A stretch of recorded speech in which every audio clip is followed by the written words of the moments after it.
conditioned space. How did that happen without a vote from taxpayers? Won't taxpayer money be used to finance the deal? Harris County Judge Ed Emmett is here this morning to talk about that. Good morning. Always glad to have you here. So tell me about this.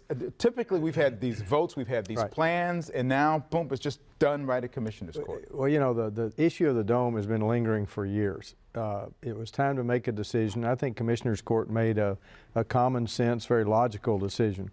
In order for the dome to be usable by the rodeo, offshore technology conference, boat show, auto show, all the festivals and gathering, the floor needed to be up at ground level. It was too difficult to go down 30 feet and back up. And when you do that, you create 7.5 acres of very usable covered space. You know, just a couple weekends ago, a festival had to be canceled because it was outdoors. If we'd had the dome, it wouldn't have had to been canceled. And while we were at it, we've had a lot of people say, well, tear down the dome and put in parking. Well, we put in 1,400 parking spaces without tearing down the dome. And what all that does is that allows the dome to begin generating revenue. Not enough to pay for the whole thing, but it puts it on a positive track instead of negative. But more importantly, the second reason is, you mentioned the 500,000 square feet. That's not part of this plan, but that's how much programmable space is above the ground level. So ultimately, I think you'll be looking at, I like to refer to it as Discovery Green on steroids. You know, you're going to have this open space, 7.5 acres, and then surrounded by all kinds of possibility. And it's my hope that at some point, once the county does its piece of it, then the rest of it gets turned over to private interests, perhaps a conservancy. But I know that of that $105 million, the plan calls for $35 million from the general fund. Correct.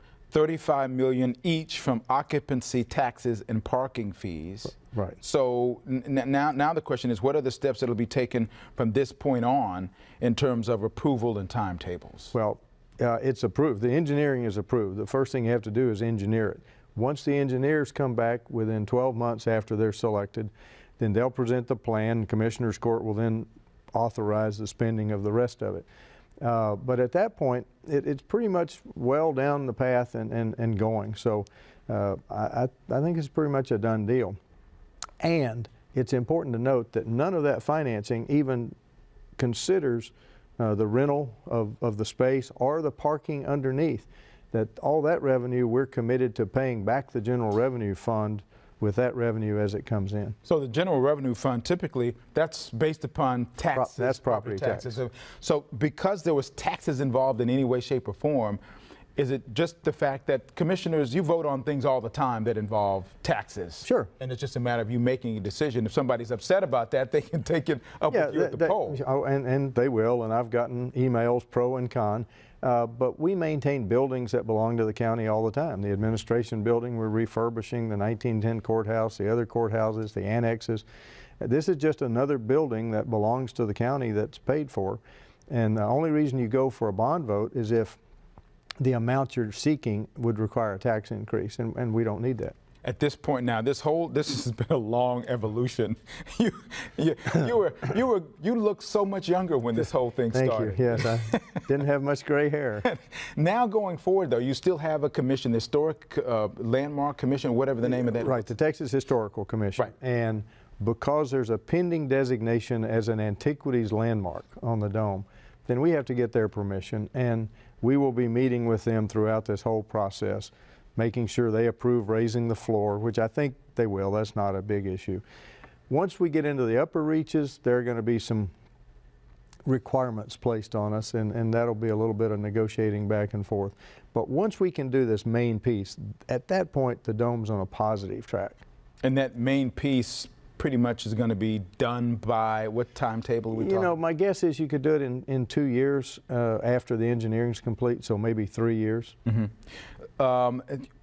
Do you see any instance at all where a public vote's going to have to be taken on this? No, not at this time, because the amount of money we're talking about just doesn't rise to that level. I had a question from one of our Facebook family. Her name is Mari Linder Gerber. She asked, what's the estimated return on investment and how will the space be marketed? That was her question. So. Well, the return on investment, of course, as I said, the groups that rent it will rent the open space, just like they would any other exhibition space. The parking fees, of course, we haven't set those yet because we don't know what the cost is going to be. But then long term, the return will come from the private interest really saying, oh, this is a much more appealing place because now we have indoor parking and now we have this open space that we can use, and then that will allow private money to start flowing in. And so the design of what goes on above that parking level, all of that stuff, that's still out there? That's still out there, and like I said, my preference would be to turn that over to a private conservancy of some type and let them work those issues, because this is going to be there for generations to come. So they would be responsible for maybe raising the money to go ahead and change things around a bit? Or raising the money and soliciting. But back to the Facebook question, the marketing of it, it will be marketed, the open space, through the Convention Visitors Bureau, same way we do everything else. But then the part above, then yes, at that point I would like a conservancy or somebody else to take that over and start marketing the programmable space above. All right, well, I wanted to get you in and talk about that. Before I let you go, though, last week at the debate between Harris County DA Devin Anderson and Kim Ogg, her challenger, something came up, and DA Anderson said she's going to go before the Commissioner's Court and say, you know, let's put all the evidence that's in the precinct and the constable's offices, put it under one roof for better security. Your thought about that? You know, I haven't seen the proposal yet, so obviously I couldn't comment, but anything we do to consolidate and make government more efficient is a good thing. So if that's what the proposal does, then we'll be for it. But we have to wait and see. You have to be a little concerned about the way some of the security issues were for some of the precincts at this point. Oh, absolutely. I mean, what happened should never have happened, and everybody knows that. Yeah. Judge Emmett, thank you so much. Whenever we get that proposal, we'll have you come back and talk about that, among other things. Among other things. Thank you. Appreciate it. As always, October. This is Domestic Violence Awareness Month. Just ahead, 2 women who devote their lives to helping the abused. That's next when Houston Newsmakers continues.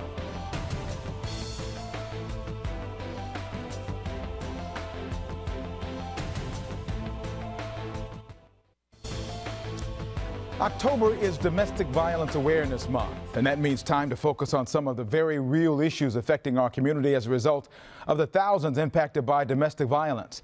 Almost 21,000 calls are received by domestic violence hotlines every day in the United States. 1 in 3 women and 1 in 4 men have been abused by an intimate partner. Domestic violence accounts for almost 15% of all violent crime. Those are eye-opening statistics and are only the tip of the iceberg when it comes to the debilitating way domestic violence impacts all of our communities. Here this morning to talk about the problem, the challenge of solving it, and what we can do, Rebecca White. She is the president and CEO of the Houston Area Women's Center. Sonia Corrales is the chief program officer of the Houston Area Women's Center. Good morning to both of you. Before we get going into the topic of this morning, what does the Houston Area Women's Center do? What's its mission? The mission of the Houston Area Women's Center since 1977 has been to help individuals who are affected by domestic and sexual violence in their efforts to move their lives forward. We provide shelter, counseling, and advocacy to support them in building lives free from the effects of the violence that they've suffered, and we want to end violence through our prevention and community awareness and education programs. And Sonia, as the program officer, what is your focus? So my focus is all programs. So these are all services that are directly provided to survivors of both domestic violence and sexual assault. So that includes our 24-hour hotline. It includes all of our programs at the shelter. We have at our shelter, they're wraparound services. So they include mentoring, counseling, psychotherapy. It includes case management, services for children at our shelter, our housing services. It includes our children's court services. So all of those services that where survivors have access to. In addition, we provide violence prevention and community education to people in our community. And part of what we're doing here today is education, if you will. What do you think is one of the biggest misconceptions about those who are victims of domestic violence? Well, there are many. I think one of them that we hear a lot is, well, why doesn't she just leave? If that were me, I wouldn't put up with that. I'm a strong woman and I would leave. And trust me, we see strong women every day, and there are a lot of very valid reasons why they don't leave. And you find that out as you interact with them on each and every day. How surprised do you think people would be to know about the way that domestic violence influences so many parts of our lives. I mean, when you see women who are impacted, and then that goes to their families and their children, those families. There are a lot that people don't really think about that it does affect, doesn't it? Absolutely. I think, one of the things that we know about domestic violence is that it not only impacts that individual, who is directly impacted by domestic violence, but it also impacts families and it impacts entire communities. And I think that's one of the very important messages that contribute to domestic violence. Now, in terms of domestic violence and people not being able to leave a violent situation, there's a lot of things that contribute to that. There's a lot of barriers that the perpetrator puts there. So there's a lot of things in his tool belt. And I want to talk about that a little bit too, in terms of why some people tend to stay in relationships that clearly seem to be harmful. The National Coalition Against Domestic Violence is focused on some of these answers as well from the victim's point of view. Let's talk about them one at a time and some of the ways Women's Center is able to help. For example, the victim believes the abuser will change. Somehow they think that this is not going to last, that's going to change, and that clearly oftentimes is not the case. That is true.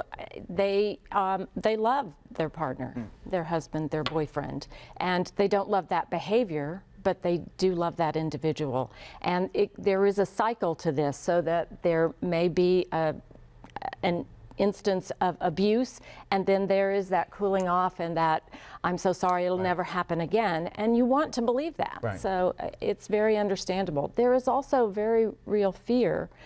Threats are made of harming either themselves or their partner or their children or family members or pets, and those threats are very credible. And I noticed on the list that I was looking at as well, they talked about sometimes there's a financial dependence that's involved. That's one of the things, and also low self-esteem, which would be connected to all of that, and that's one of the problems. And when you see that in your programs, how do you deal with that? Yeah. So one of the number one thing that women cite when they go to our shelter is the finances, not being able to make it on their own.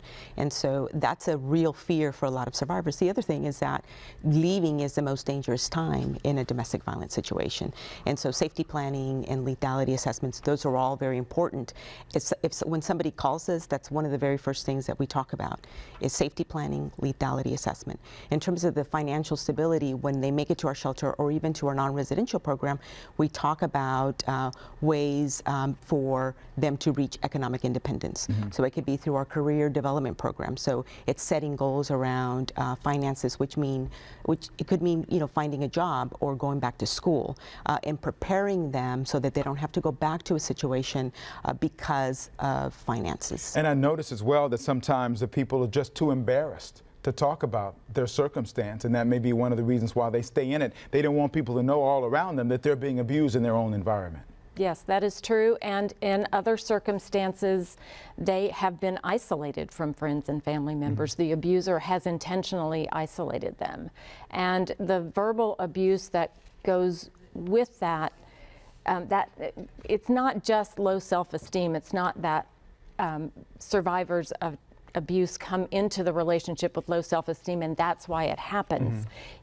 That is the result of verbal abuse, of intimidation, of isolation, so that abusive behavior does over a period of time become normalized. Can you talk about an example of success? You got so many examples of success. I know. Just give me an example of success through your program where someone's come in and they come out of it so much better. Somebody who decides to leave, and leaving is hard enough. I mean, it's a process. It's not an event. So it takes a while. So somebody leaves. They set goals around economic independence. Maybe they go back to school and they find a job and they're able to make it on their own and pay on their own. I mean, we've had also women who've come in and they have degrees, but have never been able to use their degrees because of the controlling and manipulative behaviors, from this abuser.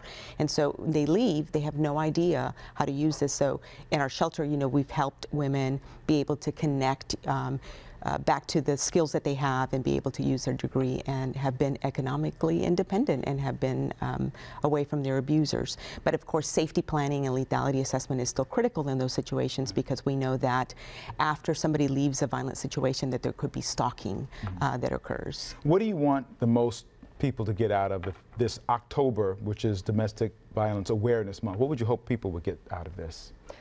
First of all, I do want to say it is not just a women's issue, it's everyone's issue. Women are overwhelmingly the victims in these circumstances, but men can also be abused. So this is something that crosses across all socioeconomic, gender, the full gamut. Anyone can be a survivor of domestic violence. Mm-hmm.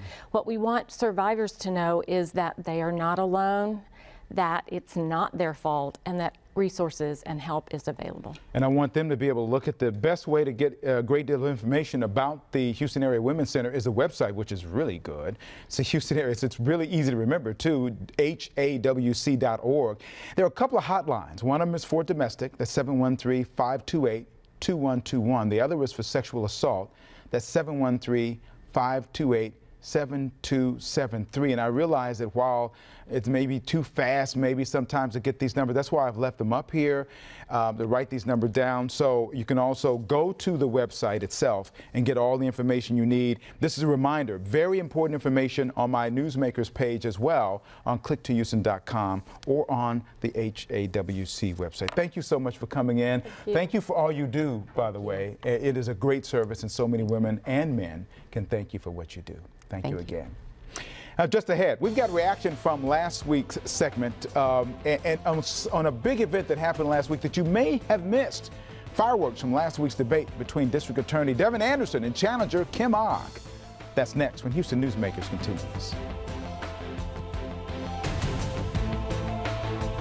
From KPRC Channel 2, this is Houston NewsMakers with Cambrell Marshall. And welcome back to Houston NewsMakers, where I want to take a moment to look back at a big event from last week that may have been lost in the coverage of the presidential debate. I had the honor of moderating the debate on Monday night between Harris County District Attorney Devin Anderson and her challenger Kim Ogg at the Kingdom Builders Hall of the Windsor Village United Methodist Church. A lot is at stake for both candidates, as the poll done by the University of Houston Hobby School of Public Affairs shows a very close race. Looking at extremely likely voters, there were 41% unsure, Devin Anderson getting 30%, with Kim Ogg getting 29%. If you look at likely voters, it showed Ogg with a 2-point advantage, but you get the picture. No matter how you spin it, this is a very close race. Perhaps that's why the energy was high at Monday's debate. She stood up in front of cameras and said that I disbanded the animal cruelty division of our office, when in fact I've added 4 people to it. Pretty sure she knew that. It didn't matter. She will say or do anything to get this office. And I want you to think real carefully about having a district attorney who has outright announced that she will not prosecute certain laws because she does not agree with them. Think about the implications of that. I believe that the voters should decide on our records. You can look at the record of our district attorney for the last 3 years, the many scandals that have plagued the office, the prosecutorial misconduct, and you can compare it to my record of service to the community. And that's what I want voters to do. I'll stand on my record. Our hiring committee under Belinda Hill, who has made diversity a priority, we want our office to look like Houston. We represent the most diverse county in the country, and we want our office to look that way. And we've made tremendous strides doing that, going to job fairs more than we've ever done before. A review of the Harris County District Attorney's Office management team of 32 of their most powerful, highest paid lawyers breaks down as follows. They are 85% Caucasian, they are 5% African American, they are 5% Asian, and 2% Hispanic. I have a vision for a different justice system. I have a vision for an equal justice system. I have a vision for a justice system that treats us all the same under the law and that tries to help people, not just convict them. Thank you.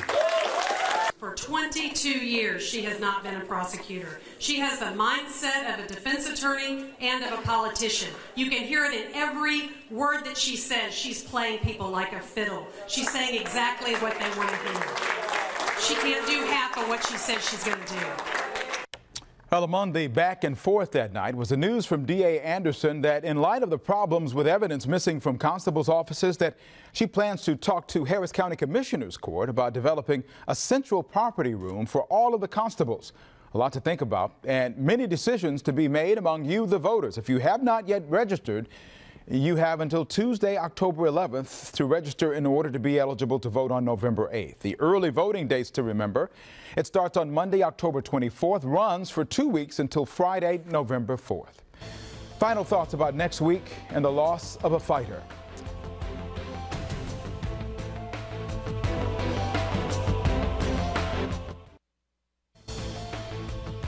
The next week, you'll meet an educator who is 80 years young and still going strong enough to help win $10 million for her students.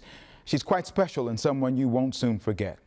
I want to end this week with a salute to a former guest of this show. Her name, Shannon Zurich, and she was on this program almost exactly 1 year ago on behalf of Susan G. Komen Houston and research dollars raised to fight cancer.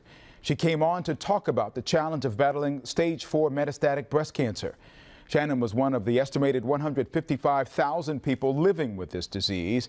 She's called a forever fighter because once the cancer spreads to other parts of the body, it means being treated for the rest of the patient's life, which is normally 2 to 5 years.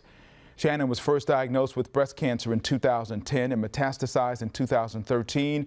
She fought it valiantly every day after that, calling attention to what others like her go through.